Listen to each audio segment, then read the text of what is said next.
Bom dia, boa tarde, boa noite. Esse é o segundo episódio do DocaCast, podcast realizado pelo Centro Acadêmico da Faculdade de Arquitetura e Urbanismo da UFJF. Eu sou Raquel Caroline e eu estou no segundo período de Arquitetura e Urbanismo e muito animada com esse novo podcast, né, Bernardo? Pois é, Raquel.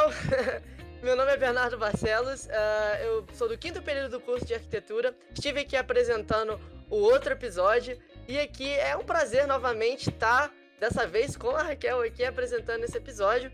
E, pois é, hoje o tema é quente, né, Raquel? Pois é, agora nós temos uma novidade. O podcast vai ser lançado quinzenalmente e nós vamos ter outros derivados do podcast, né, Bernardo? Pois é, Raquel, a questão é a seguinte: se você ainda não está inscrito no canal do YouTube, você ainda não deve ter notado que nós estamos soltando os em parênteses, aqueles momentos adjacentes assim da conversa que se perdem um pouco, que a gente resolve soltar um extra no canal do YouTube. Então fiquem atentos também, porque além disso a gente vai estar realizando a conversa paralela, né, Raquel? Sim, exatamente. Nós vamos estar chamando pessoas de outros centros acadêmicos ou do nosso próprio para bater um papo sobre o podcast que a gente lançou e ver diversas opiniões acerca do tema de nós mesmos que somos estudantes de arquitetura e urbanismo.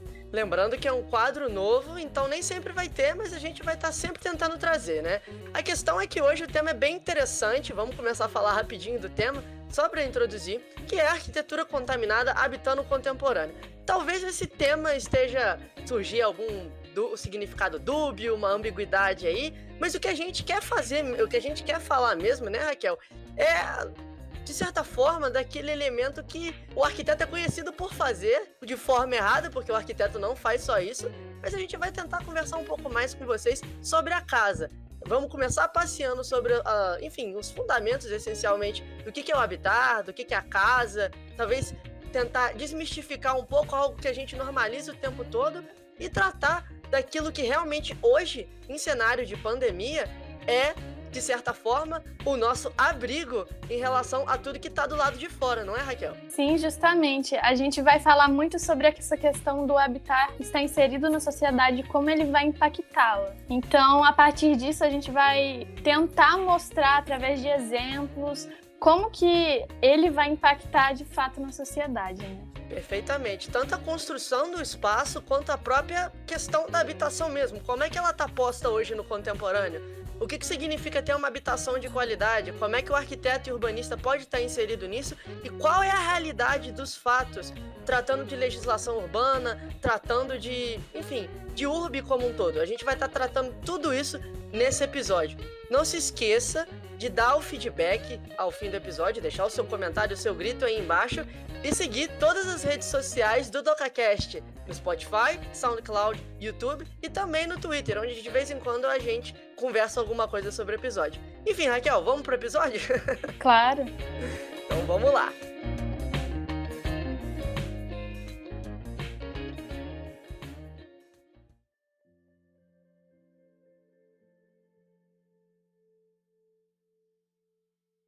Boa tarde a todos. Meu nome é Luiz Madeira, sou arquiteto urbanista, mestre em planejamento urbano, atualmente doutorando em urbanismo no ProUrb, na UFRJ.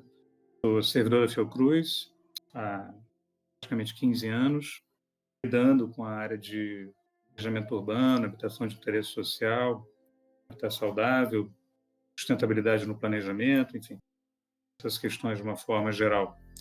E, bom, é isso. Eu agradeço aí o convite de vocês. É uma honra estar aqui com colegas como Letícia e Klaus. E agora conhecendo Bernardo e Raquel. Bacana a iniciativa. Obrigado. Boa tarde a todos. Obrigada aí pelo convite, Bernardo e Raquel. E também manifesto a alegria de poder encontrar Luiz, colega praticamente de outra vida minha, de Rio de Janeiro, e o Klaus, já dessa minha vida recente de Juiz de Fora. Eu sou professora aqui em Juiz de Fora há 13 anos, venho de uma trajetória de formação no Rio de Janeiro, né? Sou guia da UFRJ, em formação, mestrado e doutorado. A área mais específica de conforto ambiental. Depois, no doutorado, eu fui mais para a área de sustentabilidade, né, tentando entender sempre complexidade maior que envolve a sustentabilidade. Não aquela abordagem restrita, mas uma abordagem bastante ampla e sistêmica, pensando desde a cidade até o ambiente construído. E esse doutorado teve lá um estágio na França, e na França também eu acabei fazendo um pós-doc que puxou essa área da habitação, que era uma área que me trouxe para Juiz de Fora, foi conforto ambiental e habitação, mas eu não tinha esse traço na formação, então no pós-doutorado na França eu estudei bastante a questão da habitação. Então, desde o cenário europeu, mas sempre pensando, refletindo sobre o Brasil, né? Então permitia essa questão de uma reflexão mais ampla e depois pensar aqui localmente a nossa situação aqui, mais especificamente na temática da habitação de interesse social, que é uma questão. Isso. Aí a gente vai conversando a partir daí. Olá, boa tarde, me chamo Klaus, é um prazer atender esse convite e parabenizando já a iniciativa de criar esse cast, né, do Cacau, parabenizando o Cacau, o Bernardo, a Raquel, que é sempre muito bom a gente ampliar esses canais de comunicação.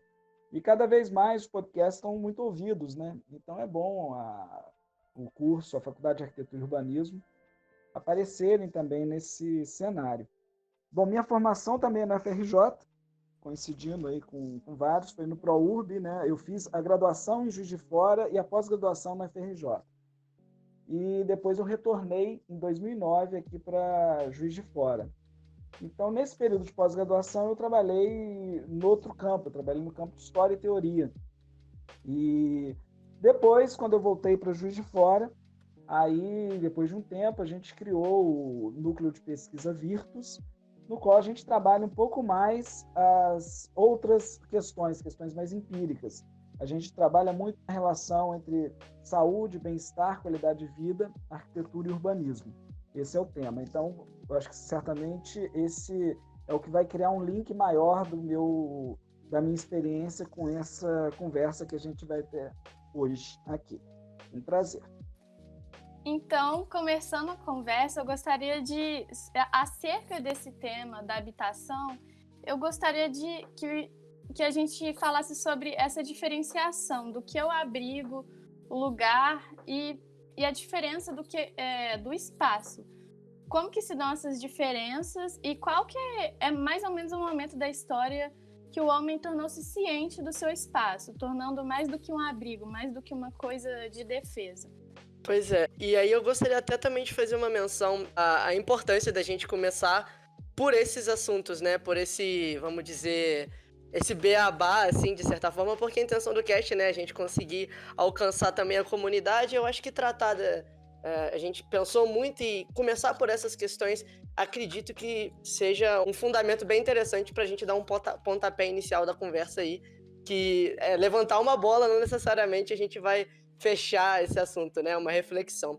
Gostaria de convidar o professor Luiz, né, quem sabe começar a comentar um pouco sobre as questões aí do abrigo, do lugar, né, e a noção de espaço. Obrigado, Bernardo e Raquel. Quando vocês comentaram sobre essa primeira questão, que a gente até brincou que ela é super ampla, né? Daria para a gente explorar ela de muitas formas, outras questões também, mas enfim, a primeira coisa que me remeteu foi uma reflexão sobre que o Gaston Bachelard, a Poética do Espaço, ele propõe, né? Ele propõe analisar as imagens, né, do espaço vivenciado pelas pessoas como espaço feliz, né, e determinar o valor humano dos espaços de posse, dos espaços defendidos contra forças adversas, dos espaços amados, né?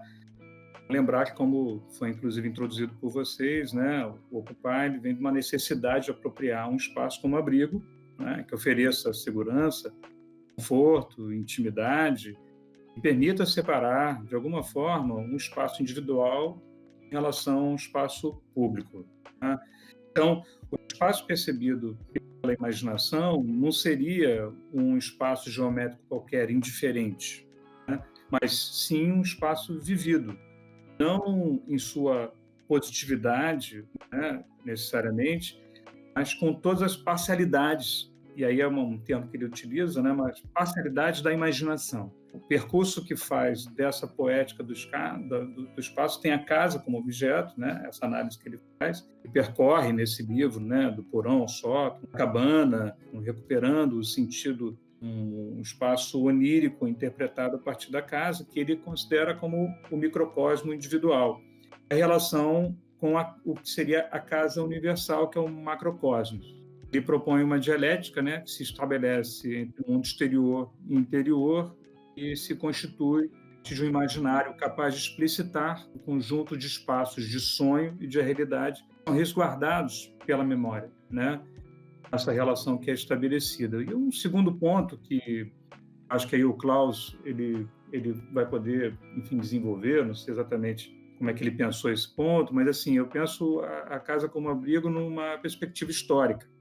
Então, assim, entendendo que a pesquisa histórica ela permite relacionar modelos de habitação e sua transformação ao longo da história, a partir do reconhecimento de fundamentos estruturadores que refletem em tipos e a percepção de uma consequente evolução, desde a noção de abrigo elementar até a complexidade das formas de habitar contemporâneas. A gente poderia, e tem muitas pesquisas que certamente exploram, uma perspectiva panorâmica sobre essas distintas tipologias e uma correlação da habitação com paradigmas da vida privada e demais contextos sociais, culturais, geográficos, espaciais. Então, assim, me parece muito interessante uma perspectiva de compreender a evolução da habitação como reflexo das alterações da vida privada e da realidade social e urbana em que ela se insere. Historicamente, a gente poderia situar desde as habitações primitivas, as sociedades metalúrgicas, o espaço habitacional na Idade Média, o mundo islâmico, a Revolução Industrial, e se aproximando, né, da nossa época, você tem o nascimento da habitação social, o espaço habitacional no século XX, né, e até mesmo a verticalização da altura, a perspectiva da habitação coletiva, etc., etc. No Brasil, mais especificamente, e aí tem um livro do Veríssimo e do Bittar, né, que explora, de forma até bastante simples, mas objetiva, os 500 anos da casa no Brasil, onde eles tentam, a partir de um diálogo direto, né, tanto com Roberto da Mata, né, na Casa e a Rua, Gilberto Freire, né, no livro A Casa Brasileira, onde eles buscam investigar a produção do espaço arquitetônico, considerando-a como resultado de um processo criativo, produzido pelas necessidades sociais e culturais. Então, você tem, assim, entendendo que a gênese do que seria a moradia brasileira, eles consideram, né, por pesquisa histórica, que isso teria acontecido basicamente no século XVII, ainda num contexto rural, onde já se percebe a inter-relação direta entre várias culturas, a cultura portuguesa, o gentio da terra, né, dos índios, e da cultura africana. Essa miscigenação, né, conformaria a família brasileira, que a família é entendida como elemento básico a essa célula de morar, né, que é o local de todo tipo de atividades que serve ao abrigo, alimentação, trabalho, educação, repouso, religião, lazer, obedecendo a condições as mais diversas. As condições, ela também se espelha, né, se representa de formas diferenciadas. A gente, claro, poderia explorar o surgimento de outras formas, e há uma multiplicação de formas ao longo do século XX, e se refere basicamente às habitações de caráter mais popular, desde o surgimento de cortiços até, enfim, as vilas, os prédios de apartamento e, claro, a concomitância de todas essas formas. A gente poderia entender também que, a partir da década de 70, são introduzidos um conjunto de elementos a essa unidade, modelos de habitação que tem base, por exemplo, em condomínios fechados e incorporação de um conjunto de facilidades aos usuários, e que acabam, assim, respaldando, de uma certa forma, e se refletindo na estrutura urbana como um processo de segregação socioespacial e refletindo um processo de desigualdade social que já está dado pela história da colonização brasileira e período pós-escravatura. Nesse momento, né, a segurança, conforto e lazer acabava orientando, inclusive, um conjunto de outros produtos residenciais, o que mostra que, apesar dessas várias formas de morar guardarem inter-relações semelhantes ao longo da história, ela percebe uma apropriação que continua refletindo, né, os efeitos das questões sociais, culturais, geográficas da população como um todo. Assim, são algumas questões que eu achei que seriam pertinentes. Não, perfeitamente, professor. Acho que, assim, esse panorama, de certa forma, né, essa escalada histórica, assim, acho que é um bom pontapé inicial para a gente começar a nossa conversa. São até questionamentos que a gente até levantou para estar fazendo esse roteiro, mas eu queria voltar um pouco no que você falou da questão do Bachelard, já até, né, passar a fala até para o professor Klaus, como você mesmo mencionou, professor Luiz, por conta do seguinte, acho legal você ter lançado mão do Bachelard também, e tem outros autores, né, que a gente acabou esbarrando, e até mesmo o Pallasmaa, né, que é o Yohani Pallasmaa, no Habitar, também tem, se não me engano, um entendimento bem parecido dessa questão do habitar, né, quando ele vai entrar ali um pouco na diferenciação entre moradia, entre a casa e a moradia, necessariamente. Quando você cita o microcosmo, ele chama, de certa forma, a arquitetura enquanto uma casca, né? Que é até bonito, é poético, né? Como a forma como ele constrói, que de certa forma nós albergamos, de albergue, né? Albergamos, de certa forma, o local da nossa moradia, né? Então, enquanto a arquitetura ela não é necessariamente, a arquitetura é, entre aspas, de certa forma, fria nesse ponto, né? Porque ela não é matéria animada, mas sim é animada por nós quando albergamos nossa moradia, e daí construímos esse microcosmo, né? E aí eu vejo nessa similaridade muito grande. Eu já até gostaria de passar a fala para o professor Klaus, porque acho que seria interessante também, me vem muito nesse momento quando a gente esbarra nesse entendimento de moradia, esse entendimento de lugar, de o que é espaço e o que é lugar, que nós na Faculdade de Arquitetura, ainda no primeiro período, né, quando a gente tá vendo lá em História 1 o que é caverna, a caverna, o abrigo, e em Fundamentos de Arquitetura, que a gente, essa menção desses conceitos básicos, eu acho que vem a calhar muito nesse momento. Bom, eu primeiro adorei a introdução que o Luiz fez. Quando você tocou no tema, eu comecei a suar frio. Falei, se meu professor de história visse eu falando disso, porque eu estava tentando lembrar lá do Neolítico, o que aconteceu, como é que foi. E eu acho que o Luiz fez um resumo excelente, né, sobre essa ideia da habitação. Eu estava pensando como é que eu falaria um pouco mais sobre isso. Mas, em linhas gerais, quer dizer, a gente tem na história, na teoria da arquitetura, diversas visões sobre o mesmo assunto. Quer dizer, o assunto nem sempre a palavra tem estabilidade, né? Nem sempre quando você fala espaço, significa espaço. Para Bruno Zev significa alguma coisa, para Pallasmaa significa outra, para Bachelard significa outra. Lugar, para vários outros, também, quer dizer, a gente tem nem todas as palavras são tão estáveis quanto parecem no campo nosso, né, de teoria. Mas, em linhas gerais, há algumas diferenças. Uma é a questão física, você pode dar o nome de espaço para esse local físico, que você pode medir, que você tem uma dimensão tátil. E tem uma outra questão que alguns relacionam com lugar, que não é mais essa questão tátil. É uma questão que se relaciona um pouco com um lado mais subjetivo, talvez mais sentimental, muitas vezes de uma relação meio espiritual com aquele espaço físico, né? Desde o início, mesmo quando a gente está falando de abrigo, né, das cavernas, quando você vai ver nas cavernas, aqueles homens eles estavam trabalhando pinturas, eles estavam dando uma cara, eles estavam dando uma ambientação para tudo aquilo, com motivos de escrever, de ensinar, com motivos religiosos. Quer dizer, ali eles estavam transformando aquele local de alguma forma para a subjetividade deles. Então, talvez independente de nomes, que a gente pode ir para um autor que fala uma coisa, outro autor fala outra, são dois temas que são fundamentais. Um, essa dimensão mensurável, e a outra é essa dimensão um pouco mais subjetiva, que também interessa. E o mais pertinente de nós percebermos essas duas categorias é não ficarmos no extremo, nem para uma nem para outra. As duas importam. Quer dizer, importa, quando a gente está trabalhando com pesquisa, importa entender tanto as questões físicas, numéricas, e colocar aquilo, enfim, diagnosticar aquilo fisicamente, mas importa também muito as questões subjetivas, e todas as duas mudam, podem incentivar tal ou tal comportamento, podem gerar tal ou tal reação dos usuários. Acho que o Klaus fez uma boa explanação em relação a isso, e espaço e lugar, né?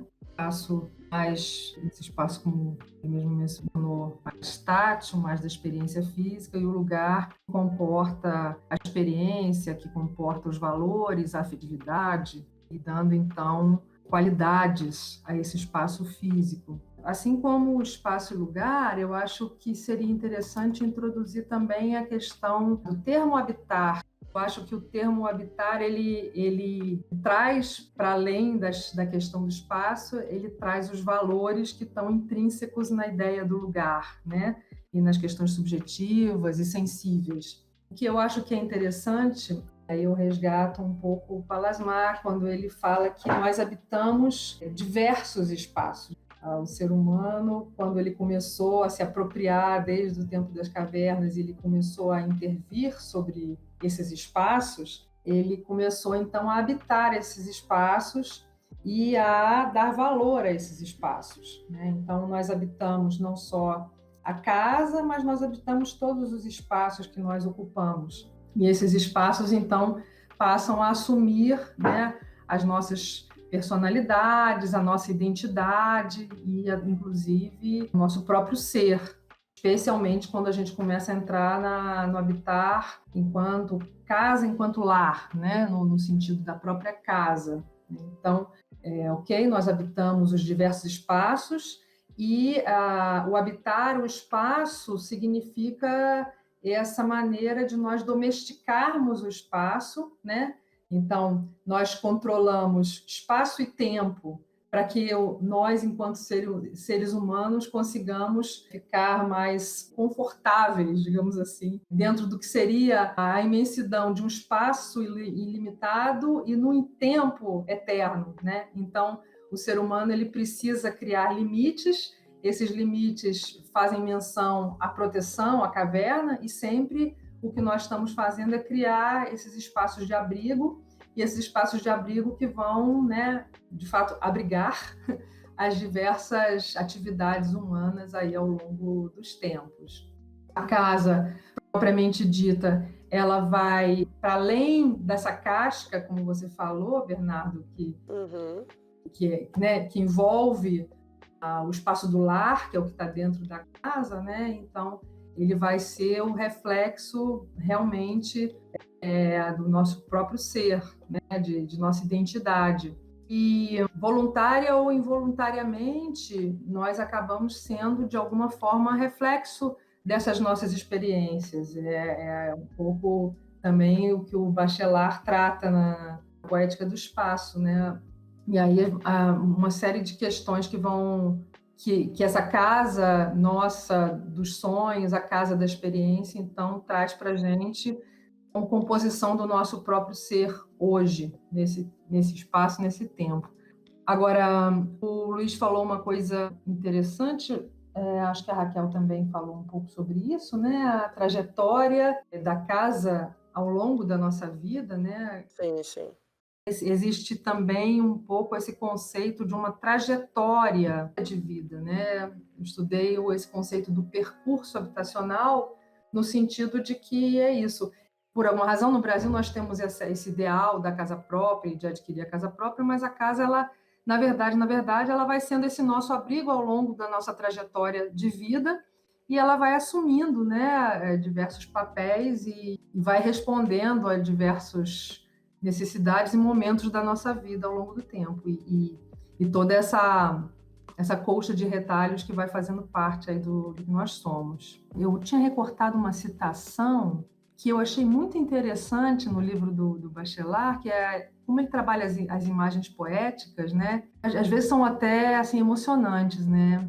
Ele trouxe o Jean Laroche e falando um trecho de um poema, né? Falando sobre a casa como esse lugar do devaneio, justamente que cada espaço da casa nos remete aos sonhos, aos medos, à memória, à solidão, e esses elementos vão dialogando com o que nós somos hoje e com o que nós vamos projetando, né, para o futuro. E aí ele fala assim: uma casa construída no coração, minha catedral de silêncio, cada manhã retomada em sonho e cada noite abandonada, uma casa coberta de aurora, aberta ao vento da minha mocidade. E eu acho muito emocionante isso, porque vocês são mais novos, mas a gente que já é um pouco mais velho, esses flashes vêm na nossa memória, do tempo das nossas casas já vividas, são muito emocionantes, e ele vem como flashes mesmo, né? Como partes de um quebra-cabeça que nunca vai se recompor, mas que vão realmente nos inspirando,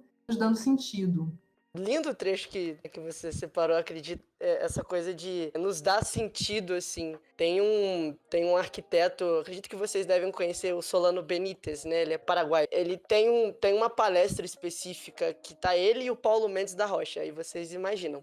Muito interessante em que ele menciona essa coisa do sentido, sabe? Como, de certa forma, não especificamente essa memória, né, que você acaba de mencionar, mas como esse espaço, novamente talvez esse microcosmo que o professor Luiz mencionou lá no início muito bem, mas é um espaço em que nós, a casa em específico, né, nós cultivamos costumes, nós cultivamos então morais no sentido de onde moramos, né, e onde moramos e construímos nossas virtudes, nossas morais, nossos costumes, e daí nós fazemos a nossa moradia, né? Um local onde nós habitamos. Essa conexão do coração, de certa forma, esse laço extremamente intrínseco de memória, de afeição, que vai desde a organização do espaço onde nós estamos, enfim. Nós somos na medida em que fazemos, né? E somos porque construímos tal local. Enfim, nós vemos nesse tempo de pandemia, né, de quarentena, como é que um espaço apropriado, ou como um espaço da nossa casa é um espaço que, em suma, nós temos que dar valor e, entre aspas, cuidar, né? Porque é cuidar de nós mesmos. Como eu disse, nós fazemos na medida em que somos e nós somos na medida em que fazemos. E daí eu acho que a gente queria levantar essa bola com esse DocaCast por conta disso, que é a importância de uma habitação, de uma casa. Não é à toa que isso está resguardado em Constituição, porque além de ser algo, como o professor Luiz, né, começou puxando lá de trás, é algo que carrega pela nossa trajetória humana, né, que não é que nem outras tipologias que vão surgindo, né. Enfim, essas tipologias que foram acontecendo ao longo do tempo, a casa sempre esteve aí, né, e daí a importância de, eu acho, que se refletir sobre um espaço desse, principalmente nessa dimensão que é, vamos colocar, extramaterial. Não gostaria de usar o termo metafísica, mas eu acho que é um pouco aí. E nesse momento, eu acho que isso grita muito, né?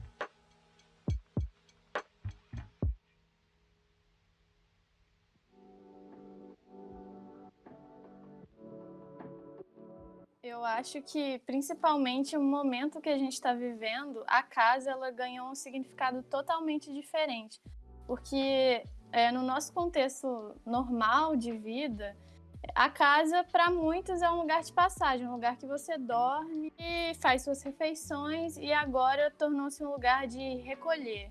Então, acho que essa perspectiva mudou muito. E é interessante falar que nem toda a população tem essa oportunidade, às vezes, de ter um profissional do lado para ajudar a construir a casa de um jeito adequado para, por exemplo, esses movimentos que você realmente tem que se recolher.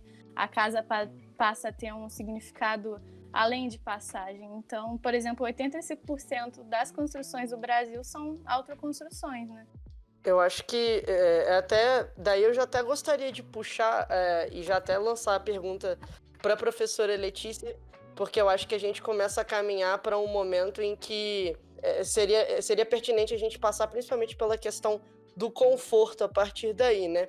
Visto essa colocação que a Raquel colocou, né, e que é um dado, se eu não me engano, do IBGE de 2010, Eu acho que tem um momento em específico na nossa faculdade, aqui de arquitetura de Juiz de Fora, pelo menos para mim teve esse momento muito específico, e eu acho que até a professora Letícia é a professora ideal para falar disso, que seria do laboratório Casa Sustentável, que não saindo dessa dimensão, acho que um pouco mais subjetiva da casa, mas que tem super influência disso, dessas questões físicas, né? Que é o de se estar bem, de se sentir confortável, de que num momento como esse não ter uma janela faz toda a diferença, não porque só é saúde, mas você precisa olhar para o lado de fora, você não se sentir trancafiado é uma coisa extremamente necessária e que a gente sabe que não é a realidade de todos, né?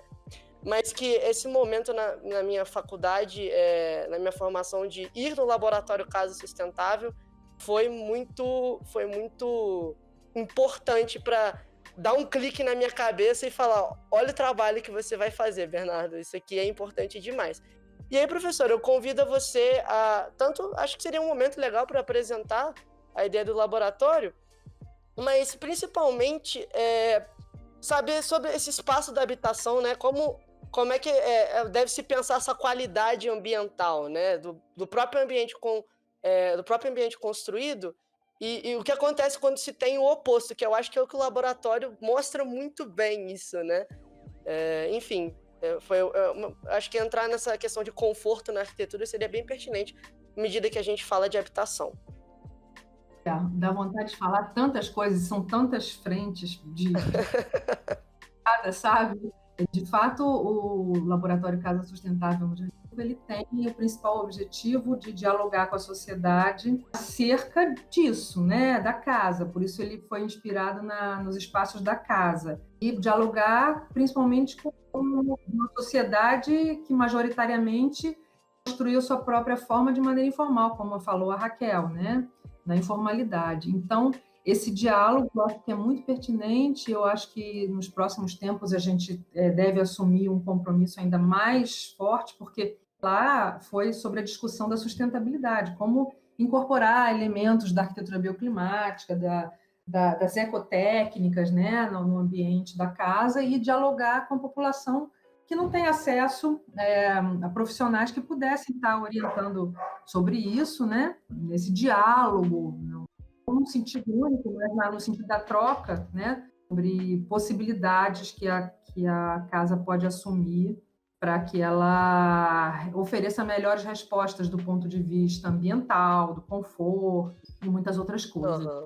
E finalmente, sustentabilidade, né? Mas, finalmente, atualmente, a gente está na questão da emergência da saúde, que é um tema que é tratado desde 1800, né? A saúde na habitação, com temáticas, inclusive o Luiz, trabalhando na Fundação Oswaldo Cruz, lá eles têm linhas de pesquisa fortes trabalhando sobre a questão da saúde na habitação. Eu acho que o Laboratório Casa Sustentável vai assumir também um pouco mais questões relacionadas à própria saúde, que vão além da questão do conforto, né? O conforto é quando a gente já está num nível de estabilidade, né? Eu estou buscando a melhor condição de estabilidade naquele ambiente, e a saúde toca outros elementos. Toca realmente as moradias informais, as habitações informais.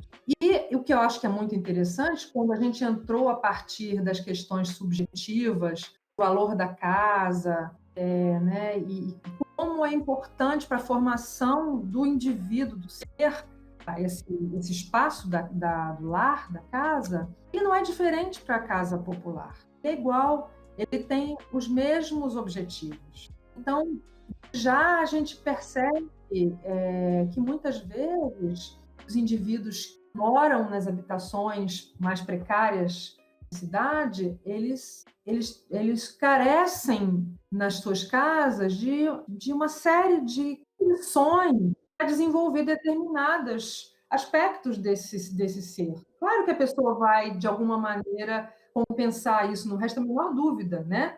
As pessoas compensam outras formas, mas ficam situações de precariedade.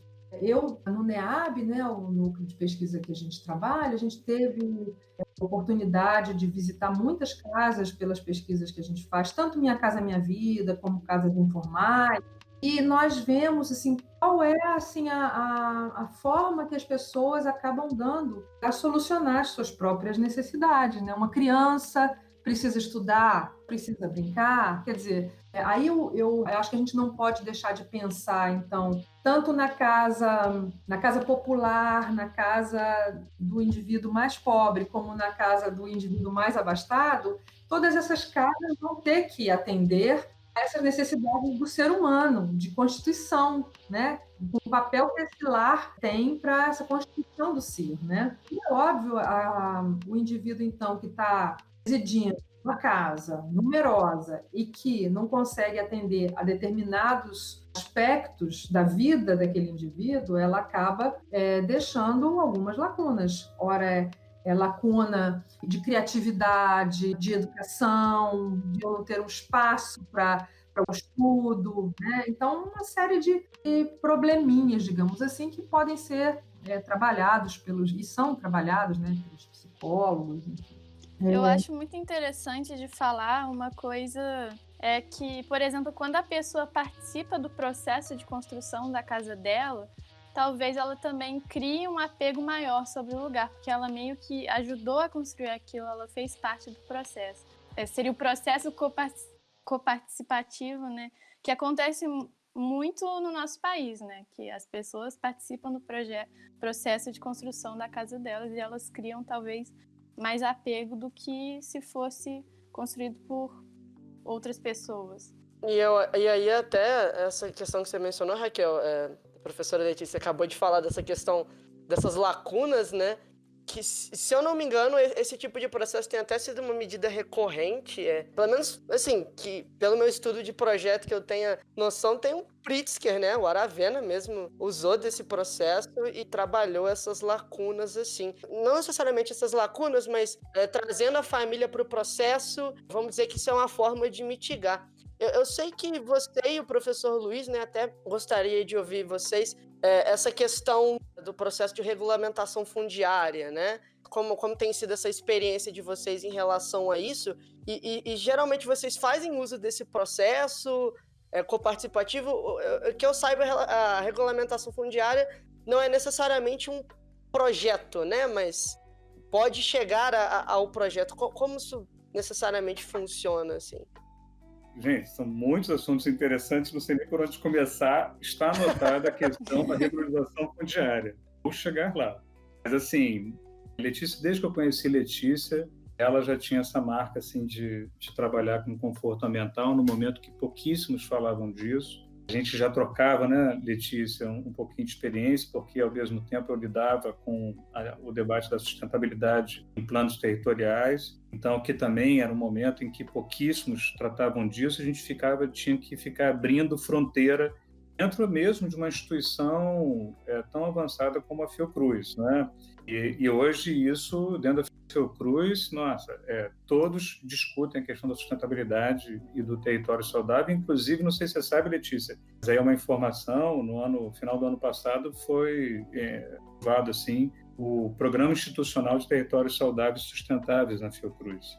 Eu vou chegar lá, mas antes eu queria fazer algumas considerações, dialogar um pouco com as coisas que a Letícia colocou, que são interessantes. Eu não vou nem entrar na questão do conforto, mas eu queria aprofundar um pouquinho numa questão que é muito importante para a política de melhorias habitacionais e que tem a ver com essa reflexão sobre a unidade residencial, que se refere aos aspectos de riscos ambientais e salubridade de uma casa, que incorpora a avaliação de risco de materiais nocivos ou tóxicos, a avaliação de questões estruturais da casa. Veja que eu estou falando só da casa, eu não estou falando da localização da casa. Então, aqui, nesse momento, eu não vou falar de localização de risco de eventuais unidades habitacionais. Muitas vezes estão em situação de risco exatamente por uma questão de mercado e falta de acesso a terras adequadas. Mas a gente pode avaliar, por exemplo, a questão das instalações, todos os riscos associados às instalações elétricas, a falta de ventilação e iluminação, que tem um diálogo muito mais forte, inclusive, com a questão do conforto, gerando situações de maior umidade, calor excessivo, contaminação do ar, inclusive se a família utiliza carvão para aquecer comida, etc. e tal. Assim, essas emissões internas da casa são um grande problema. Mas veja, quando a gente lida com saúde na habitação, a gente pode ampliar em para três níveis. Um mais próximo, que é o foco na família. São todas as questões da estrutura familiar, inclusive estimulam políticas sociais que se referem a riscos mais específicos, né? Em que a gente pode lidar com determinantes, que a gente chama de determinantes sociais da saúde. Por exemplo, a questão da renda, do nível educacional, da dificuldade ou não de acesso a equipamentos de saúde, etc, etc. A questão da casa é um pouco o que a gente passou, e tem a questão do habitat, que se refere ao entorno, né? Existência ou não de infraestrutura, e aí a gente vai começar a dialogar com a questão da necessidade de urbanização, da localização específica da habitação em relação à cidade, onde a gente chega na seguinte questão: a casa como algo além do espaço de morar. A gente pode entender o habitar, o morar, como algo além do próprio espaço de morar. A Letícia, de alguma forma, na questão anterior, ela comentou, passeou por isso, né? Mas ela se refere ao espaço do entorno, da sua vizinhança, a relação com a cidade. A ideia é que a casa não termina na soleira da porta, né? Exatamente. É onde dá a relação entre o conceito de direito à cidade e a moradia digna. E a casa é uma coisa que eu defendo desde sempre, né? Como professor, como servidor, enfim. A casa como centro de uma política social que relaciona a segurança da posse da terra, a segurança de ter o seu lugar, articula a questões centradas na família, como eu tinha comentado, que se refere a comportamento, relações, educação, cultura, saúde, e a cidade. E, entre outras coisas, além das questões óbvias, isso trata também das oportunidades, acesso a facilidades. Enfim, esse é um tema que daria, para a gente explorar a beça. Um tema super interessante, muito pertinente nesse momento contemporâneo, que eu acho que a gente vai poder avançar depois as outras questões. Mas, mais especificamente, em relação à questão da regulação fundiária, a regulação fundiária é uma política que ela foi muito reforçada, né, na década de 90, né, deu força enquanto política institucional na primeira década, né, do século XXI, e sim, dentro do conceito de regularização fundiária sustentável, a questão do processo participativo é central, porque a regularização fundiária ela acaba definindo, né, uma necessidade, muitas vezes, quando você está lidando com assentamentos periféricos, informais, enfim, sem um planejamento devido, adequado, você acaba lidando com a necessidade de reordenamento. E o reordenamento territorial, dentro do possível e por princípio, deveria, de alguma forma, evitar qualquer tipo de remoção. Ele passa por um pacto territorial. E o pacto territorial necessariamente tem que ser pactuado.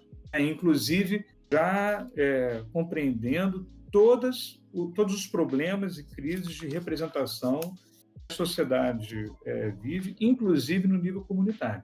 Então, essas são questões assim importantes que eu gostaria de pontuar. E, para finalizar assim, a fala, sem prejuízo da gente voltar e dar mais ênfase em alguma questão, sim, uma das coisas que essa questão me remete é a relação projeto-habitação, porque, veja, a função do arquiteto aí, ela atua sobre todas as facetas de uma política habitacional.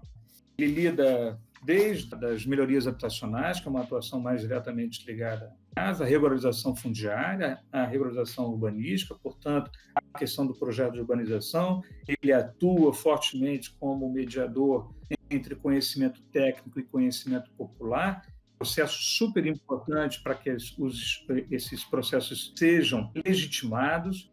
Tem a questão da provisão habitacional, que a provisão habitacional é o que todo mundo lembra, né? Pensa em política habitacional, você pensa em política de provisão habitacional, de construção de habitação pelo Estado. Então, na verdade, política habitacional incorpora milhões de coisas, incorpora a requalificação de cortiço, além das outras facetas que eu tinha comentado, incorpora também a urbanização de assentamentos precários, como eu tinha citado, e uma assessoria técnica integrada. A perspectiva de assessoria técnica já compreendida como política pública em lei desde 2008 e começando a virar política pública nas primeiras experiências nesses últimos 2, 3 anos. Então, são muitos aspectos interessantes para os arquitetos se debruçarem, porque essa é a grande dívida social que a gente tem que enfrentar.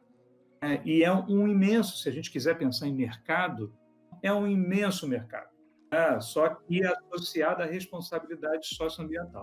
É justamente, Bernardo, que a gente retratou no outro podcast, essa função social do arquiteto. Eu ia comentar isso agora. Quem fez até menção a isso foi o professor Romanelli. E o professor Luiz, assim, é incrível. Realmente, para mim, fica muito mais claro, né, tudo isso que você está falando sobre esse papel, essa dívida social, né? Parece que no momento em que a gente chega na faculdade, a gente, pelo menos assim, o que eu ouvia antes da faculdade, quando cheguei na faculdade ainda, era muita ideia do arquiteto que produz casa, né? Mas hoje eu me vê assim, tudo bem que isso de certa forma é um estereótipo, né? Mas que nesse momento me vem muito essa questão do social, assim, o nosso papel social, ele quase que extrapola qualquer divisão que a gente faça. Por isso que eu acho que também essa questão da profissionalização, né, dessa segmentação, o arquiteto é especializado nisso. Eu acho que é uma coisa que é tão... obviamente é uma discussão para um outro cast, mas é uma coisa tão inimaginável, porque a quantidade de coisas que você menciona e de compromissos que a gente tem, a partir do momento que a gente tá pondo algo para fora da nossa cabeça, eu acho que é quase que irrefutável o fato de que o social tá em tudo que a gente faz a todo momento. E se você é o arquiteto que faz casas, desculpe, mas você não tem como só ficar fazendo casa só pensando na casa, entre aspas, assim. É ótimo, você botou a bola na frente do gol.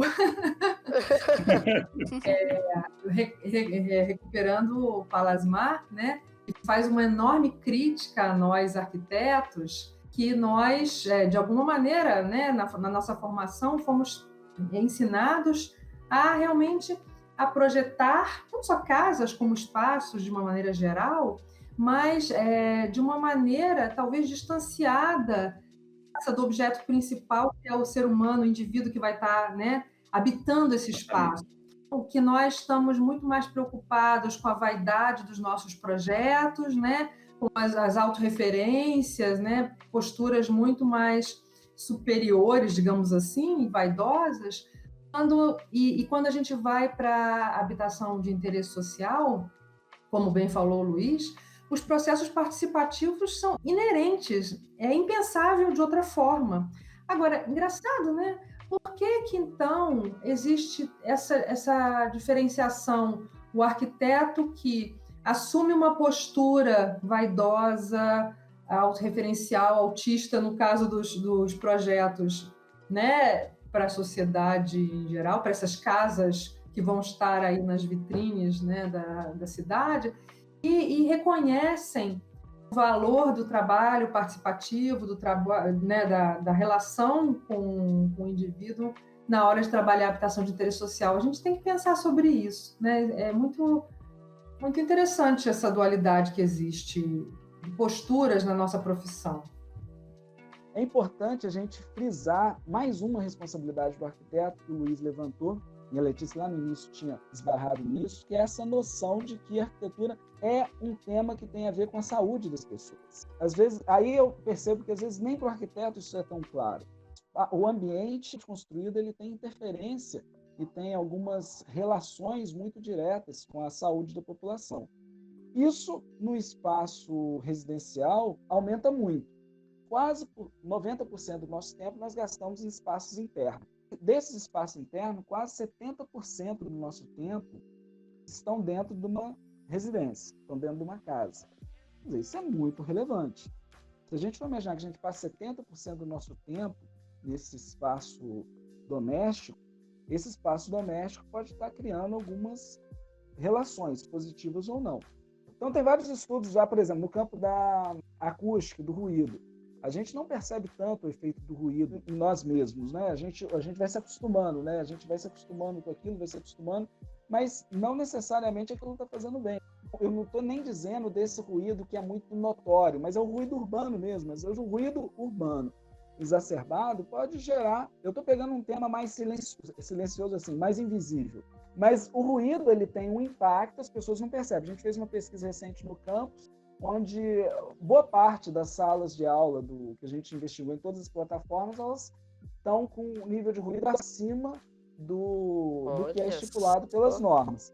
No entanto, boa parte das pessoas não considera esse ruído acima do... Quer dizer, consideram isso meio normal, não é nada tão grave. Quer dizer, a gente não percebe tanto. Eu estou falando do ruído, mas poderia estar falando da umidade. Em Juiz de Fora a gente sofre muito com isso, né? Umidade, mofo. tudo isso faz mal. Na Europa, que a gente tem dados mais recentes, em 2019, nessa pesquisa também, Health Homes, eles levantaram que 1 a cada 6 pessoas vivem em habitações que não são saudáveis.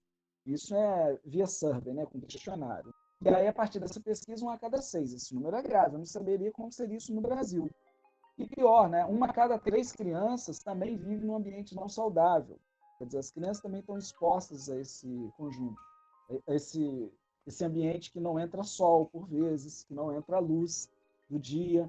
E aí a gente vai vendo o impacto disso nas pessoas, né? A falta de sol, a falta de luz.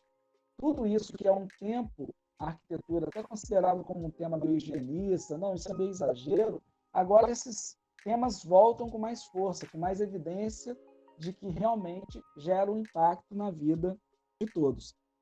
E aí, linkando com o que o Luiz estava falando, essa regularização com esse suporte técnico, né, que inclusive é fundamental, porque a questão não é simplesmente regularizar, a questão é regularizar, mas também ter o suporte técnico para poder, olha, dizer o básico, né, a gente precisa ventilar esse espaço, esse mofo não dá, vai fazer mal, as pessoas vão ficar doentes por conta disso ou daquilo.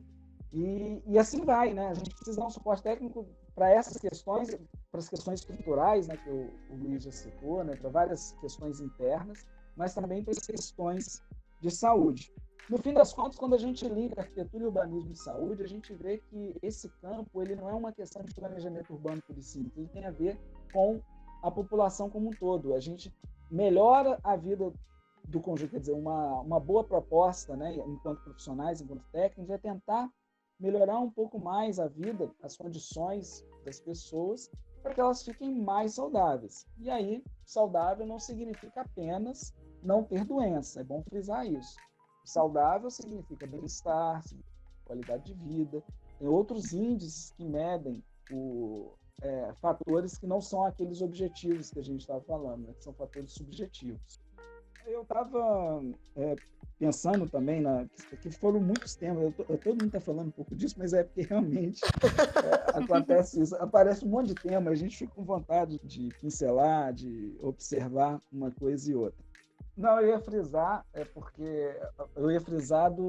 da importância da relação da casa, que o Luiz comentou, né, não só da soleira para dentro, mas da soleira para fora também, do contexto onde a casa está inserida. Isso também tem a ver com a saúde das pessoas.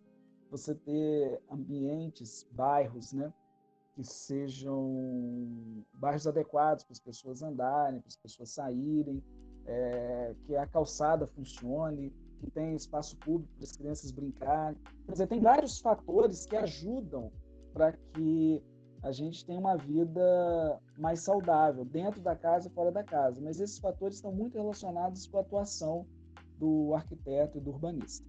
Eu acho muito legal falar, por exemplo, que eu estava vendo um vídeo, eu e Bernardo, a gente viu, sobre a cidade de Hong Kong, né? Como as pessoas lá vivem em espaços chamados quase de cápsulas. Então, como que a gente propõe um ambiente saudável em um lugar que não tem nem espaço para a pessoa, às vezes, se espreguiçar, alguma coisa do cotidiano? Como que a gente garante isso, né?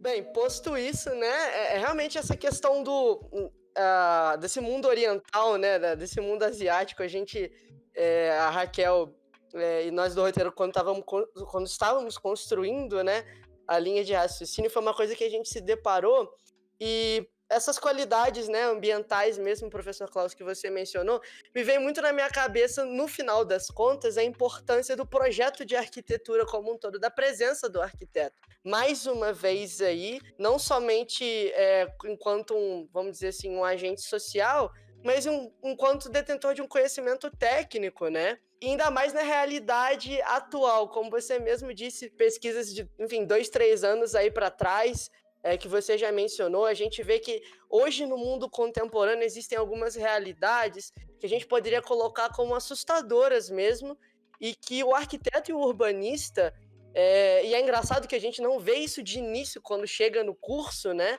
E acredito que boa parte da sociedade não está muito atenta a isso, e por isso até mesmo o objetivo de um podcast como esse é estar ressaltando esse grande papel que a nossa profissão tem. E aí a Raquel mencionou essa questão de Hong Kong, e vamos começar a falar um pouco de contemporaneidade. A gente já estava falando um pouco sobre, né, soleira para dentro, soleira para fora.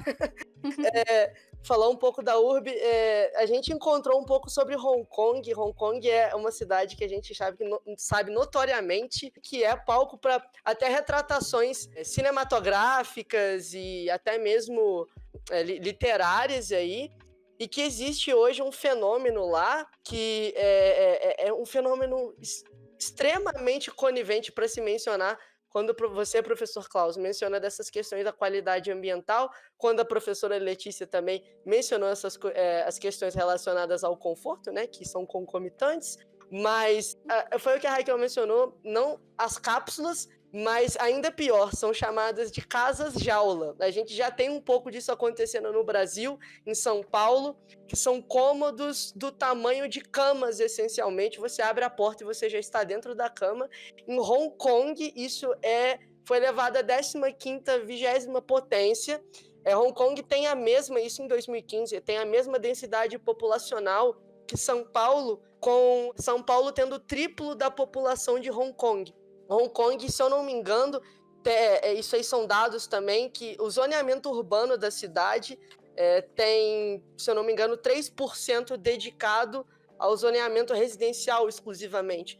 E assim, eu acho que se faz justo mencionar as questões que vão trazer uma perspectiva de fora nacional, já que a gente está tratando de um mundo contemporâneo, e em Hong Kong especialmente marcado muito pelo modelo de produção, enfim, capitalista, e um mercado muito selvagem que a gente tem lá. O panorama e o diagnóstico que a gente tem em Hong Kong dessas casas de aula especificamente, e a título de ilustração, é como se você pegasse um apartamento, vamos dizer assim, de 2 cômodos, você tem um banheiro, uma cozinha, um corredor e uma pequena área de serviço ligada à cozinha, né? Um apartamento padrão hoje em dia.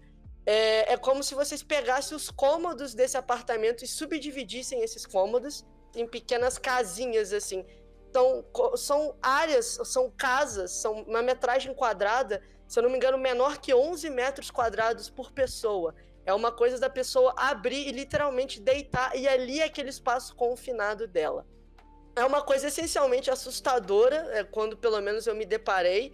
Pelo menos a gente quis trazer isso muito para comentar da contemporaneidade, para ilustrar essa que a gente vê que à luz, né, dessa experiência civilizatória que é recente, que é a cidade, fenômenos como esse são que parecem até de ficção científica, se vocês me permitem falar.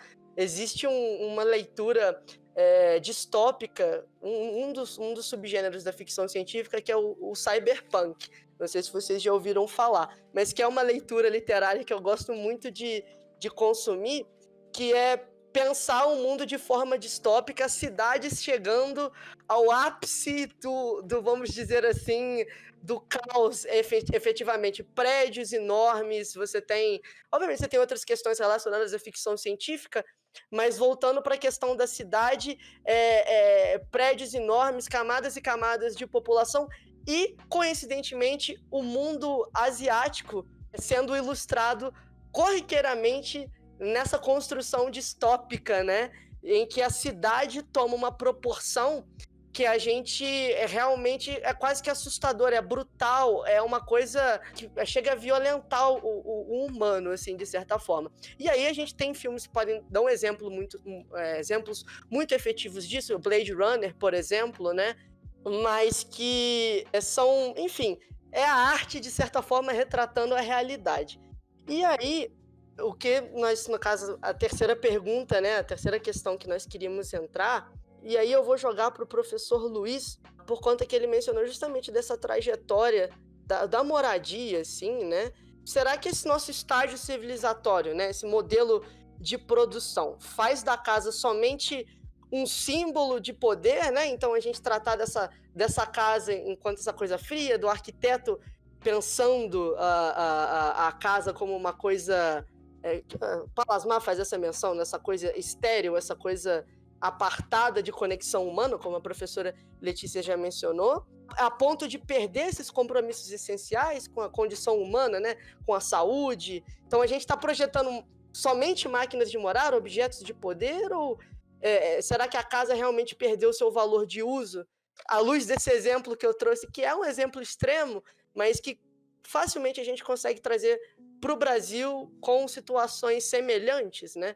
E eu queria jogar essa pergunta para o professor Luiz, já que você fez essa retomada histórica lá de trás. O que eu acho também muito interessante de citar é, por exemplo, naquele filme que ganhou o Oscar de melhor filme desse ano, que é o Parasita, que ele retrata justamente isso. É uma família, não sei se vocês viram o filme, mas é uma família que mora numa casa e eles não conhecem a própria casa. A casa tem um porão, eles nunca viram um porão e será que isso está acontecendo? As pessoas às vezes não conhecerem as próprias casas? Tem muitas formas de entrar nesse assunto. Vocês trabalharam muito assim no argumento inicial, a questão de Hong Kong, altíssima densidade, uma coisa que se remete a uma autoexploração de mão de obra, também a alta tecnologia e intensividade no aspecto do capital, né? Ou seja, a presença intensiva de capital dentro desse processo. Então, assim, o que a gente vê ali é uma das formas distópicas do neoliberalismo na sua essência atuando sobre o território. E se a gente fizer transportar, né, a países periféricos, como o Brasil, nós poderíamos estar falando da África, poderíamos estar falando de outras áreas do Sudeste Asiático, a gente, na verdade, está lidando com um debate sobre a moradia como produto. Muito legal você ter falado sobre o valor de uso, porque essa é uma expressão que Max cunha, né, desde o início, a questão do valor de uso e valor de troca, e o valor de troca ele está superdimensionado na perspectiva da moradia quando a gente relaciona com a questão da sociedade, principalmente nela inserida na cidade. Então, assim, mas o que é específico no produto habitação na produção da cidade? Localização é um elemento central na dinâmica econômica sobre o acesso da população à terra e à produção imobiliária residencial. Não só a habitação, mas a cidade virou mercadoria. Há capitais que entram na produção de tudo que a gente precisa para viver e capitais específicos que entram na produção da cidade. Dois tipos de capitais diferentes. A maior parte dessa especificidade dos capitais que lidam com a produção da cidade dá na ligação com o solo urbano. Então, a mercadoria habitação é uma especificidade dentro do capitalismo. É importante perceber que a localização na cidade tem um valor. E esse preço de localização é um grande negócio da cidade, né? Que trabalha linhas de acumulação bastante diferenciadas dentro do sistema capitalista. Então, estudar e analisar a produção do espaço urbano é condicionante para entender a maior parte dos problemas da cidade. Por exemplo, a natureza da segregação urbana, a desigualdade socioespacial resultante da produção capitalista da cidade, da habitação, mesmo quando financiada pelo Estado, o espraiamento na ocupação do solo característico de nossas cidades, não de Hong Kong, urbanismo do espetáculo e até mesmo os mega-eventos tão badalados nesses últimos anos. Existe uma luta que a gente pode dizer que é uma luta surda pelas localizações na cidade. Então, assim, a desigualdade de renda ela acaba se traduz no CEP do habitante. Dependendo do teu CEP, quantos anos você terá de expectativa de vida é menor ou maior. Você tem ideia, tem áreas de São Paulo, e aqui no Rio de Janeiro também, a gente pode fazer esse tipo de análise, a diferença de expectativa de vida ultrapassa 10 anos entre áreas da cidade. Então, assim, grande parte das metrópoles brasileiras, assim, as casas são ocupadas ilegalmente, irregularmente, as casas são construídas sem código de obras, sem lei de parcelamento do solo e outros instrumentos. Apesar da gente ter uma legislação urbana avançadíssima, de fato, a função social ela não se configura. A função social da propriedade nem a função social da cidade. Então, assim, a Maricato, né, tem um texto dela que é para entender a crise urbana. Então, assim, ela aponta as raízes dessa crise mais acentuada que a gente está vivendo nesse momento, nos anos 80 e 90, exatamente quando as metrópoles brasileiras sofrem um impacto de estruturação produtiva do capitalismo, o que a gente pode chamar de globalização neoliberal. que gera, como a gente comentou, maior fragmentação desse espaço, maior dispersão.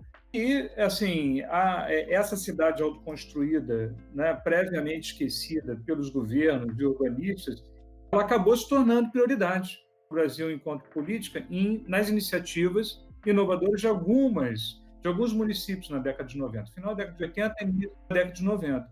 Então, assim, esses são elementos que são elementos centrais para a gente enfrentar essa distopia. Eu lembro de uma colocação que a Raquel colocou, e vou aproveitar para resgatar. Ela falou assim, falou da importância da autogestão, da coparticipação, das cooperativas, e ela ressaltou a questão da participação no processo. E sim, Raquel, na verdade, a produção, a gente chama isso de produção social da moradia através da autogestão. Autogestão que pode incorporar assessoria técnica, aliás, na maioria das vezes incorpora assessoria técnica, e muitas vezes tem universidades envolvidas nesse processo e arquitetos extremamente engajados, que mostram, inclusive, a importância da responsabilidade social dos arquitetos e, principalmente, da responsabilidade política dos profissionais, de suas entidades. Mas essas experiências, elas mostram que, nesse caso, o valor de uso ele tende a se recuperar em relação ao valor de troca. A qualidade é muito superior à qualidade da produção privada de habitação de interesse social. E, pasmem, a habitação, ela, além de ser melhor, mais metros quadrados construídos, ela sai mais barata. Algo em torno de 20%. Então, assim, são experiências muito interessantes, que permitem a integração entre um conjunto de atores. Não só o gestor público, mas a assessoria técnica e, principalmente, os moradores, como você tinha levantado, Raquel. Tentando finalizar, né, para não ficar muito longo, e depois a gente pode voltar, enfim, explorar algumas outras questões. Assim, a cidade como lugar de vida, ela não é compatível com a cidade, a habitação como mercadoria. Esse é um recado importante. E aí, já lembrando do livro da Raquel Ronick, A Guerra dos Lugares, em que ela aponta a questão da era das finanças e o impacto na colonização da terra e da moradia. Ela explora isso com maestria, essa perspectiva de que decisões da produção da cidade estão subordinadas à lucratividade. E acaba, naturalmente, por preterir as formas e os investimentos são essenciais da vida, que não geram renda imobiliária ou financeira. Vou parar por aqui para não ficar muito longo, mas a gente poderia avançar no interesse de vocês, porque esse assunto é um assunto delicioso da gente explorar e realmente pertinente. Posso pegar uma carona? À vontade. Claro. Eu gostei demais dessa provocação dessas cidades megalópolis. Eu, particularmente, quase que tento virar a cara para não ver. Mas, às vezes, isso vem e se coloca na frente dos nossos olhos, né?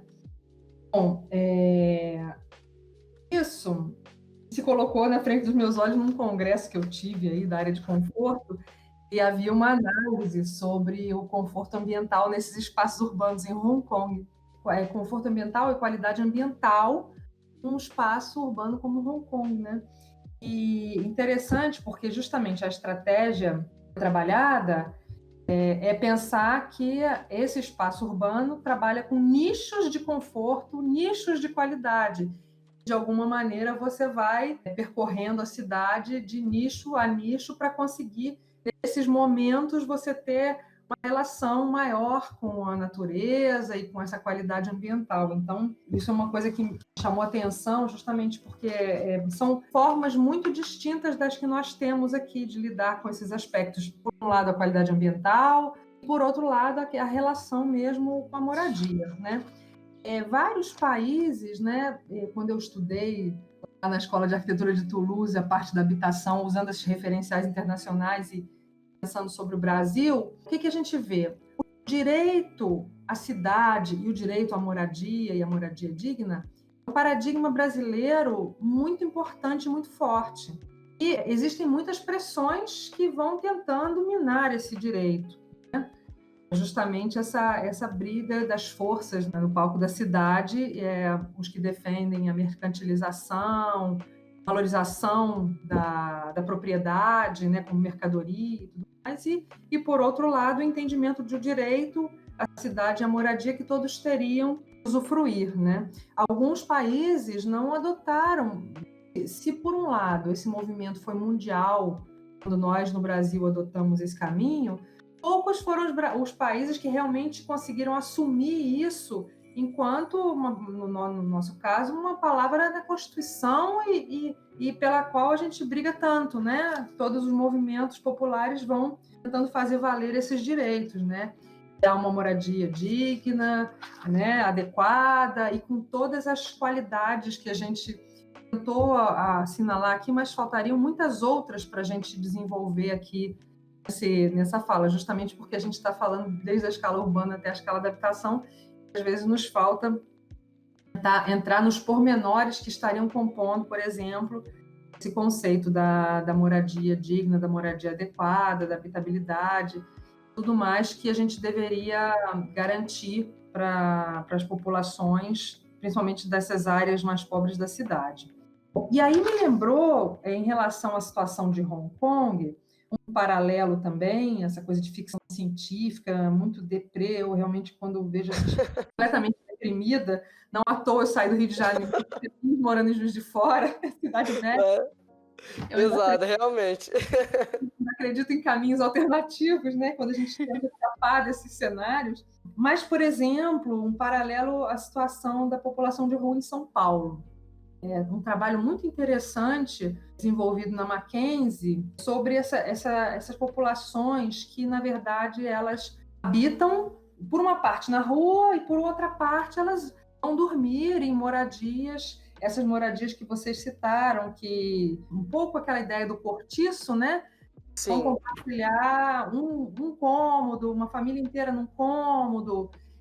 E é interessante um trabalho que foi realizado justamente de fazer uma análise de como as pessoas se apropriam desses espaços, tentando dar o sentido de moradia, o sentido de lar, né, digamos assim.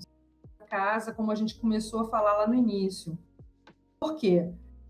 Eu falei isso já outra hora na minha fala. De alguma maneira, as pessoas têm as suas necessidades elementares de viver, né? Como eu vou dormir, como eu vou fazer a minha comida, como eu vou tomar banho, como eu vou trabalhar ou estudar, como eu vou ter o meu lazer. Então, as pessoas, de alguma maneira, vão adaptando isso. Eu não estudei Hong Kong e não sei como eles estão adaptando lá em Hong Kong. O que eu vi foi esse trabalho para a população de rua em São Paulo e como essa análise das casas, como as pessoas, então, refletem nesses espaços de moradia essas necessidades, eles vão nutrindo, né, saciando, digamos assim, as suas necessidades, apesar da precariedade desses espaços de moradia. E isso, na verdade, vale, eu acho, que para todas as moradias, quer dizer, o extremo seriam esses moradores que passam a maior parte do dia na rua e que vão à noite para essas casas e ocupam uma pequena parte do dia nessas casas mais para dormir, mas, de qualquer maneira, ali acontecem práticas sociais que vão responder essas práticas nossas diárias de viver, de alguma maneira vão adaptando esses espaços a essas práticas. Da mesma maneira, toda a moradia que acontece nas áreas informais, nas favelas, né, áreas informais, nesse caso querendo dizer mais as subnormais, precárias, né, de alguma maneira as pessoas vão dando suas soluções e adaptando suas necessidades, mas, de alguma maneira, persiste a questão da insalubridade. E por isso eu gostaria de retomar a problemática atual, que foi um pouco a inspiração para essa nossa conversa. Como que, dadas as precariedades do lar, das moradias das pessoas, como que as pessoas, então, vão contornar questões, né, de necessidades diárias e da própria saúde, né? Porque a saúde, então, passa a ser... E aí, Klaus, existem pesquisas, né? A Suzana Pasternak tem uma pesquisa interessante falando desse percentual de incidência de saúde, população de São Paulo, por exemplo, nas áreas informais.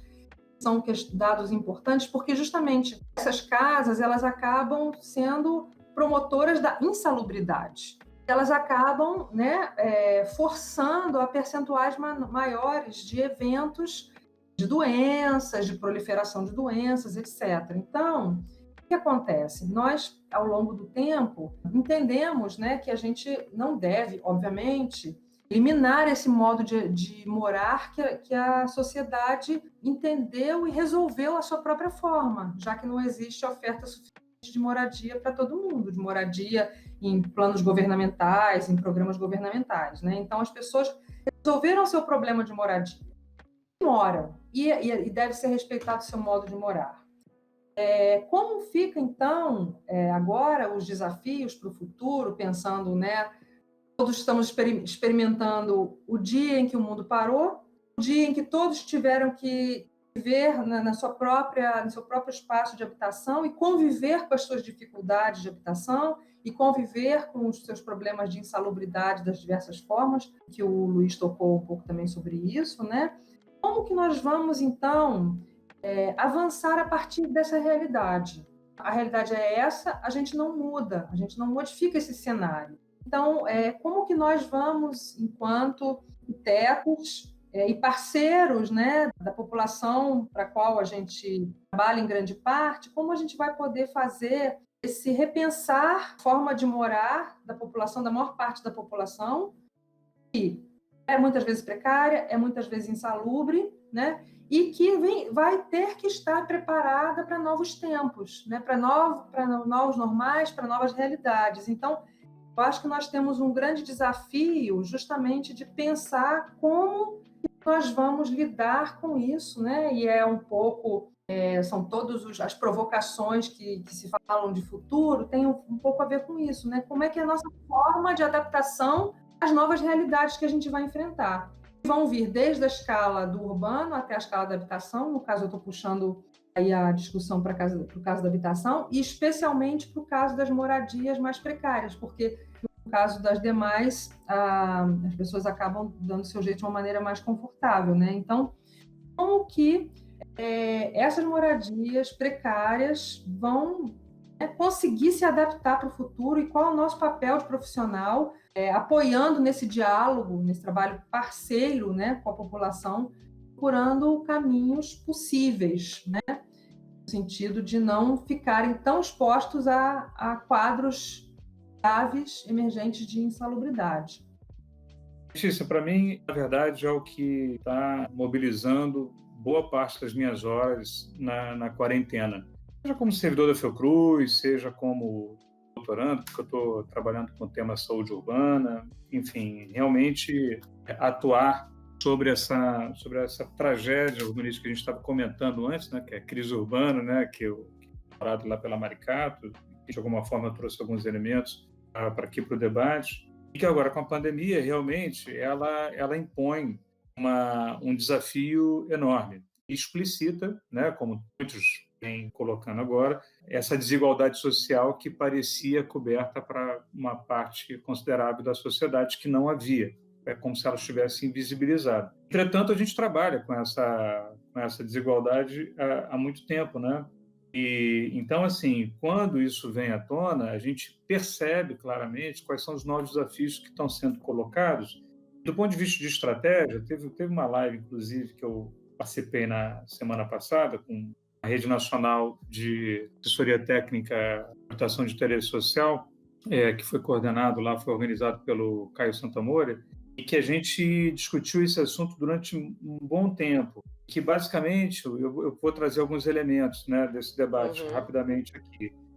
Já se tem uma estratégia, né, de atuação sobre os territórios vulneráveis de uma forma geral. Né? Tem políticas muito bem construídas, tem leis definidas, o que não tinha vontade política e recursos, né, e estruturas institucionais para enfrentar isso de forma adequada. A questão que você traz um dado novo, e com a terminologia que eu concordo plenamente, é a necessidade de adaptação, de fortalecimento da resiliência dessa população. A população como um todo, urbana, mas dessa população mais especificamente, com certeza. Porque, assim, o impacto não é só sanitário, o impacto é econômico associado, que acaba gerando a questão econômica como um dos principais determinantes sociais da saúde, e tem impacto social terrível nessa realidade, de desorganização de tecido mesmo, de tecido social, e, claro, de piora a curto e médio prazo, o próprio tecido espacial. Então, assim, essas estratégias elas devem incorporar necessariamente, né, uma atuação emergencial, mas com foco no curto e médio prazo. Olhando, por um lado, para aqueles passivos que são expressivos nesse momento, que no caso da pandemia, ela aponta mais diretamente para a questão do saneamento e para coisas super básicas, como acesso regular à água com qualidade, tá? Até mesmo as melhorias que antes eram pautadas dentro de uma perspectiva de uma melhoria mais ampla de cada uma das habitações, agora ela urge, em poucos meses, resolver quais são as melhorias, as mudanças emergenciais nas casas, para que as pessoas em isolamento elas tenham condição de garantir imunidade em relação ao vírus e a outras doenças que, enfim, a gente sabe que um dos problemas graves, né, em assentamentos precários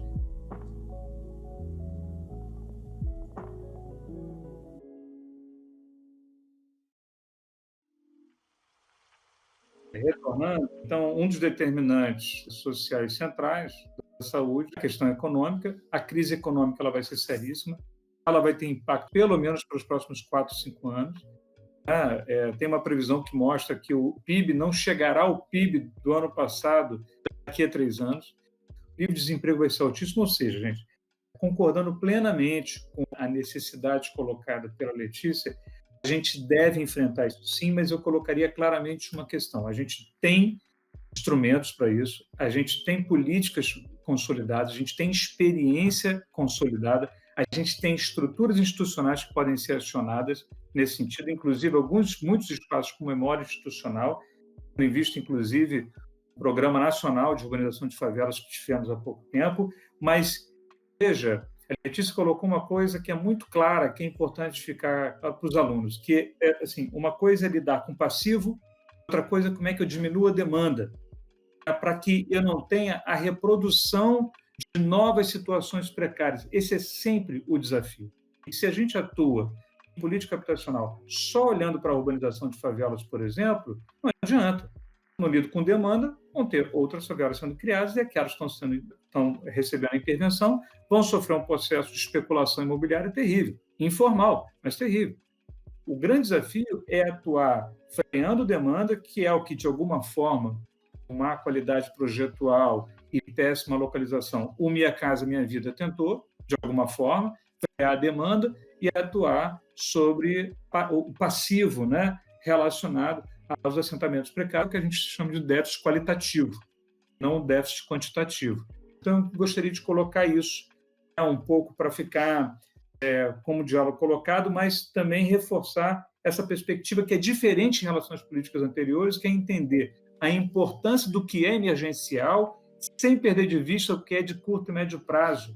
Eu acho que tem uma outra questão, além disso que você falou, concordo plenamente, né? A questão que eu acho é que a escala da habitação, ela não vinha sendo também devidamente tratada nos programas de urbanização de favelas, justamente porque os programas focavam-se principalmente nas questões de intervenções urbanas, né? Criação de ruas, e pouco na questão do espaço residencial. E quando a gente pensa que o espaço residencial precisa ser alvo de atenção, claro, dentro disso que você falou, de uma visão maior que envolve o trabalho, envolve questões urbanas de infraestrutura e saneamento, que sempre fizeram parte, mas eu acho que a dimensão habitacional, a questão da intervenção e da adequação habitacional agora, ela passa a ser, de novo, foco. Mas como? E não mais com eliminação de favelas, não mais com queima de favelas, né? Como trabalhar na escala habitacional? Isso vai ser um grande desafio. Melhorias habitacionais entrou no escopo dos programas de urbanização de favelas, mas, infelizmente, ela não foi incorporada efetivamente. Mas, assim, a assessoria técnica habitação de interesse social, ela se torna um programa prioritário exatamente para responder essa demanda que você está colocando, Letícia. Perfeito. E a provisão habitacional que existia dentro dos programas de urbanização de favelas, elas foram muito prejudicadas por conta da associação com Minha Casa Minha Vida, Porque antes, quando você tinha a produção por dentro do programa, muitos conjuntos habitacionais que eram construídos ali eram de qualidade, porque estavam internalizados e compreendendo aquela realidade específica. Mas foram prejudicados por conta da provisão. É o meu entendimento de que os programas de urbanização de favelas trabalharam, sim, na dimensão arquitetônica, inclusive com construção de novas moradias no cerne das próprias favelas, isso tudo eu entendo perfeitamente. Mas, justamente, a adequação das casas tais quais estão, né? Existem casos também de escritórios técnicos dentro de favelas, a gente tem vários casos, mas a gente vai ter que trabalhar de uma maneira muito grande em termos de escala. Vieram duas coisas, né, à cabeça quando vocês estavam comentando. A curva da população brasileira, essa curva que mudou nesse perfil etário da população brasileira, acho que quem analisou isso, se não me engano, foi Sérgio Magalhães, a Fabiana Zaga, indica uma coisa interessante, um fenômeno interessante. Nós nunca tivemos no Brasil tanta gente, quer dizer, na próxima década, que vai estar no seu maior poder aquisitivo, com capacidade, com possibilidade de construir, de reformar, de mexer no espaço físico. Porque antes a curva, né, ela era muito baixa, a gente tinha muita criança, muito adolescente, muito jovem, e agora a gente está com essa curva dos adultos muito grande. Isso, sem dúvida, vai gerar um impacto na construção civil, isso, sem dúvida, vai gerar um impacto nos espaços urbanos, porque, frequentemente, quando você tem maior poder aquisitivo, ou você vai adquirir, ou você vai reformar, você tem mais capacidade de mexer nesse ambiente. E isso, para mim, suscita uma questão importantíssima, quer dizer, cada vez mais, e é bom ouvir o Luiz falando sobre o suporte que a gente tem na área habitacional, quer dizer, a gente tem instituições, a gente tem roteiro, a gente sabe mais ou menos o que fazer. Eu acho que a gente tem que ficar mais atento a quais os instrumentos que nós já temos e tentar aperfeiçoá-los, né, para poder atender melhor a população. Isso vai desde a estrutura de instituições e até a legislação, né? No Juiz de Fora, a legislação foi abrindo mão das questões internas da habitação, quer dizer, ela foi abrindo, você consegue aprovar um projeto sem determinados parâmetros que antes eram comuns. A gente vê que outras legislações, como São Paulo, por exemplo, elas obrigam a pessoa a colocar um número X de horas no menor dia do ano para garantir que vai ter insolação naquele espaço. Uma mexida na legislação, uma mexida nas instituições para garantir, e principalmente, agora puxando muito para o nosso lado, essa assessoria técnica, o arquiteto ele entrar de vez nesse processo. Acho que qualquer iniciativa nesse sentido, ele é muito positiva para que a gente tenha o arquiteto efetivamente entrando um pouco mais na sociedade. Eu acho que vários de nós já tentamos fazer isoladamente, né? Junto à prefeitura, poder público, não é tão simples. É bom quando as instituições se unem, a coisa flui melhor. E eu queria comentar essa questão do tamanho, né, de Hong Kong. Embora eu não tenha uma atuação profissional direta nesses assentamentos, eu vivo com algumas comunidades aqui da cidade, e essa medida mínima de habitação não é muito diferente do que a gente vê nos bairros de Juiz de Fora. Quer dizer, isso que a gente está olhando lá em Hong Kong é o que tem aqui. No Rio de Janeiro, certamente, deve ter muito mais que isso. O espaço é mínimo e ainda tem uma superlotação de pessoas naquele ambiente. Quer dizer, esse não é um problema que está vindo, que está lá, esse é um problema que está aqui. E é por isso que a gente está discutindo essas instituições, né, como que as instituições podem entrar, cada um ao seu campo, né, fazendo pesquisa, fazendo atividades mais específicas, mais diretas. E o próprio trabalho das universidades de levantar, de fazer as pesquisas para poder gerar dados. Quando eu estava falando os dados que a gente não tem no Brasil, é porque os dados de saúde para a gente trabalhar não são tão fáceis assim. É super difícil você conseguir essas bases para a gente poder comparar com os dados urbanísticos e fazer as correlações. A gente trabalha, às vezes, com algumas informações de segunda mão. Não é tão bom, né? O tiro nosso poderia ser mais específico, né, para a gente acertar o alvo, se a gente tivesse os dados mais concretos. De qualquer forma, eu fico também esperançoso quando eu vejo essas iniciativas. Diversas organizações já estão atentas para essa situação agora após Covid. A minha visão é otimista. E a gente pode ter um vislumbre aí para frente de mais sensibilidade para esses assuntos que nós estamos tratando aqui. Aqui a gente tem problemas iguais ou talvez de proporções até mais complicadas e complexas até mesmo de comparar, várias problemáticas que são do que a gente chama, pode dizer, de zeitgeist, né? De espírito do tempo atual, do contemporâneo, dessas consequências, dessas diversas problemáticas que surgiram vindo da globalização, mas que vem também se tratando de história mesmo aí dos anos, sei lá, 50, 60, ou até um pouco mais antes, assim, não sei datar especificamente, mas o que eu quero dizer são problemas efetivamente históricos, né? Eu gostaria de colocar um questionamento que talvez o Luiz possa ter discussões lá na Fiocruz. Tenho ficado muito provocada ao ver que a população que habita nas áreas mais periféricas das cidades estão tendo muita dificuldade de adaptação à questão do isolamento. Eu ouvi uma fala de alguém falando isso, que eles vivem com a presença da morte de uma maneira muito mais cotidiana, né? No dia a dia, eles vivem a presença da morte, quer seja guerras de tráfico, talvez eles lidem com mais naturalidade com a questão da morte. Por outro, obviamente, a questão da necessidade do trabalho e de renda, que muitas vezes isso acaba se impondo à questão da saúde. Às vezes a pessoa acaba preferindo se expor até a própria morte, mas a questão do trabalho hoje não tem como. Então, são coisas assim muito preocupantes que tiram a gente do nosso lugar de entendimento do problema, porque o nosso lugar de entendimento do problema é que as pessoas devem se isolar, que suas casas devem ser adaptadas, etc. Existem outras formas de olhar o problema que nos escapam. A Central Única das Favelas fez um levantamento onde mais de 70% das famílias entrevistadas, no momento da pesquisa, não tinham condição de segurar um mês com o dinheiro que eles tinham do salário anterior, do que eles tinham conhecido. Significa o seguinte, mostra duas emergências aí. Primeiro, de uma renda emergencial e, obviamente, percebeu-se que não era uma prioridade do governo federal. E isso não vai nada contra a atuação da Caixa Econômica Federal em relação a isso. É uma questão política, de governo, né, em relação à prioridade que se dá a esse assunto. Eu quero garantir condições de distanciamento social e de isolamento dessa população periférica, no mínimo eu tenho que dar condição de renda, porque tem várias condições difíceis de você se conseguir se manter em isolamento. Veja, nós estamos fazendo agora aqui um debate virtual onde eu tenho internet, eu tenho computador, eu tenho uma sala onde eu posso ficar isolado dos outros integrantes da minha família, cada um está num quarto. Essa definitivamente não é a condição de boa parte das famílias periféricas. Então, assim, eu tenho desde uma questão que é econômica e, por mais que se constituam redes de apoio às cestas básicas, de higiene, etc., isso atua sobre os mais dos mais vulneráveis. Além de tudo, eu tenho ansiedade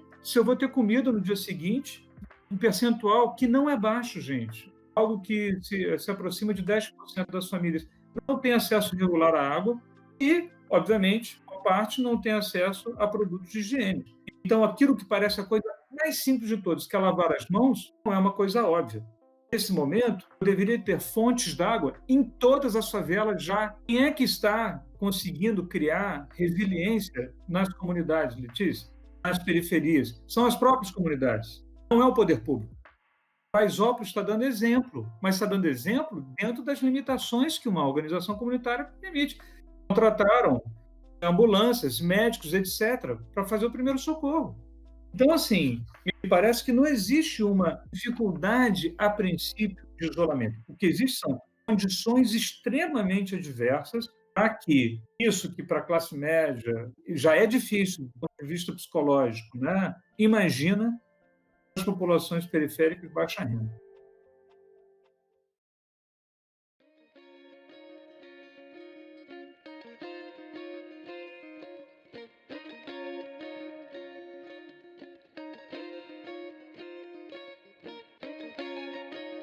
Então, para finalizar nosso podcast, a gente gostaria de pedir se os professores têm alguma sugestão de leitura acerca do tema. Então, eu vou indicar 2 livros. Um livro é O Triunfo das Cidades, que é um livro que eu considero importante nesse período que a própria noção de cidade está sob ataque. por conta da pandemia, da aglomeração e dessa disseminação do vírus. Esse livro ele é importante porque ele vai mostrando como que as cidades se mostram como uma solução muito boa, até para concentrar pessoas, concentrar ideias. Com as cidades, a gente vai enfrentando melhor os desafios ao longo dos tempos. A cidade ela não vem com o mal, ela pode ser um ponto muito positivo. E esse livro tenta fazer um histórico desses aspectos positivos. Naturalmente, mostrando os desafios, nossos desafios e como é que as cidades enfrentaram esses desafios. Um segundo livro, infelizmente esse só em inglês, que é o Health Homes, ele vai trabalhar a questão específica da saúde na habitação, a saúde nas casas. É um livro que pega desde aspectos históricos, mas também aborda pontos específicos de projeto que interessam não só para o arquiteto, urbanista, mas interessa a todos aqueles que têm sua moradia, que têm vontade de mexer em alguma coisa, de fazer uma pequena reforma. Ele abre os olhos para aspectos da saúde que todos nós podemos intervir e melhorar no nosso espaço. Enfim, eu gostaria de agradecer aí ao Cacau, especialmente aí aos alunos que estão de frente. É um grupo de alunos, não são só 2, então eu vou fazer aqui o agradecimento a todos os alunos que estão envolvidos na ideia desse podcast, especialmente a professora Letícia, que eu tenho esse prazer de conviver tantos anos junto, e ao professor Luiz, que eu fui conhecer recentemente e tem sido um prazer, Sempre os nossos encontros são muito produtivos. Muito bom estar com vocês. Espero que a gente possa se encontrar em breve. Só para deixar registrado, eu passei uma lista de referências de vários autores que eu acabei tangenciando um pouco aqui, e a gente acabou falando de assuntos que muitos outros foram tangenciados, que não dá tempo de colocar aqui. Mas eu vou chamar a atenção de 2, que eu acho que são importantes, para compreender os desafios desse momento, além da emergência sanitária, mas que compreende também um pouco da dinâmica global e como é que ela impacta a questão urbana. É o livro da Raquel, que eu cheguei a citar numa das falas, que é Guerra dos Lugares, que realmente é um livro muito interessante. E tem aí vários textos, inclusive livros também da Emília Maricato, mais especificamente esse texto para entender a crise urbana, é um texto curto. Eu acho que é legal para os alunos, para eles poderem compreender em síntese, alguns elementos centrais assim da crise urbana que será enfrentada agora de uma maneira ainda mais aguda pelos motivos já explicitados. Mas eu queria chamar a atenção de um que eu não comentei, que é o Richard Sennett, o livro Carne e Pedra, onde ele observa a carência evidenciada pela dispersão geográfica das cidades contemporâneas, aliadas modernas tecnologias que, como ele diz, para entorpecer o corpo humano, levou alguns críticos da nossa cultura a consignarem uma divisão profunda entre a experiência humana do presente e do passado. É como ele aponta a privação sensorial a que aparentemente estamos condenados pelos projetos arquitetônicos que apresentam características de extrema passividade, monotonia e o cerceamento tátil, que acaba afligindo o ambiente urbano e acaba distanciando as pessoas. Aquela ideia de que mais densos, mas mais distantes. Parece que estamos mais próximos, todos estão mais distantes, principalmente assim, focados no seu celular. Mas um filme que tem muito a ver com isso que o Sennett coloca, que é o filme Her, foi traduzido como Ela, mostra esse universo individual ampliado a partir da tela, mas distanciado fisicamente. Conhece as dicas, e as outras eu já mandei para vocês. Deixo aqui meu agradecimento especial aos organizadores, esses alunos, esses jovens que são a nossa esperança, e o prazer imenso de ter me reunido aqui com vocês, Letícia e Klaus. Realmente é um grande prazer intelectual estar aqui com vocês. É isso. Bom, em relação às recomendações de leitura, voltando para a questão da saúde e habitação, primeiro eu vou falar desses artigos, que eu acho que são importantes, leituras rápidas, mas que situam. A nossa fala hoje ela começou muito voltada para a questão do habitar, da casa, então as leituras voltadas para o habitar e a casa A gente tem o Palasmar, que fala do habitar, o Bachelard da poética do espaço, que são importantes referências para a gente entender, né, o sentido do habitar mais pleno, mais completo que a gente pode. A gente tem também, eu acho, uma leitura muito importante sobre os elementos que vão desde o espaço urbano até o arquitetônico. O próprio Christopher Alexander, quando ele fala, né, da linguagem de padrões, ele também disseca profundamente a questão do habitar, desde das relações urbanas, das relações de proximidade, até das relações internas, né? O Guy Tapi é um francês que escreveu Sociologie de l'habitat contemporain e pega as diversas dimensões, vai falar tanto dessas relações urbanas, do território, da proximidade da própria casa, como outros elementos mais subjetivos, né? Uma abordagem bastante sociológica que eu acho interessante. Então, tem alguns artigos que eu acho que são muito interessantes. Habitação e Saúde, da Suzana Pasternak, da Faculdade de Arquitetura e Urbanismo da USP. Ela está na Cielo, é um artigo, deve ter umas 20 páginas, que então vai falar bastante sobre essa questão das dimensões da saúde na habitação. Queria realmente agradecer a oportunidade desse debate. Super feliz de estar podendo reencontrar o Luiz, umas trocas muito ricas, e o Luiz traz uma série de elementos preciosos para a discussão. O Klaus também, parceiro de filosofia, né, de vários aspectos que a gente tem podido debater aí sobre diversas abordagens da arquitetura, e agora focando nessa questão da habitação, foi um prazer poder debater com você também. E a toda a equipe, né, do Cacau, especialmente vocês que tiveram mais à frente aqui hoje da nossa discussão, né, o Bernardo e a Raquel, e mais extensivo a toda a equipe que está por trás aí dessa ação, que é bastante significativa para manter a proximidade entre os estudantes e os professores e manter a nossa chama bastante acesa. Então, parabenizo a vocês e agradeço a oportunidade desse diálogo. Queridos e queridas, excepcionalmente hoje eu também vou fazer uma rápida sugestão de leitura que eu não mencionei, que é um documentário em alemão, mas ele tem uma legenda em inglês, e ele, na verdade, é mais válido pelas imagens do que o próprio texto corrido. Caso alguém tenha alguma vontade de dar uma olhada maior, né? Especificamente o Hong Kong, que tratou aqui, é um documentário que fala sobre a cidade de Kowloon, que era um distrito de Hong Kong, ainda na época da União Soviética, nos anos 80, que foi demolido.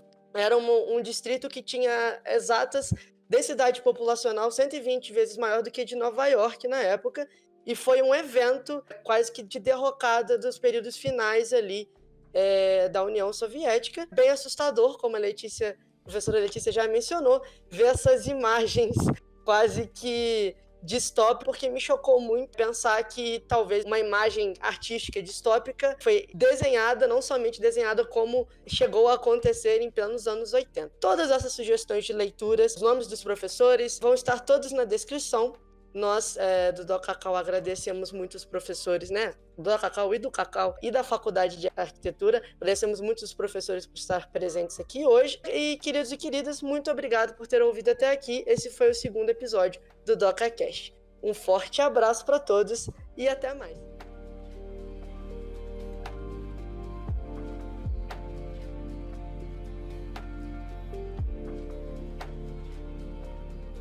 Realização: Programa de Audiovisual do Cacau. Apresentação: Bernardo Barcelos, Raquel Caroline.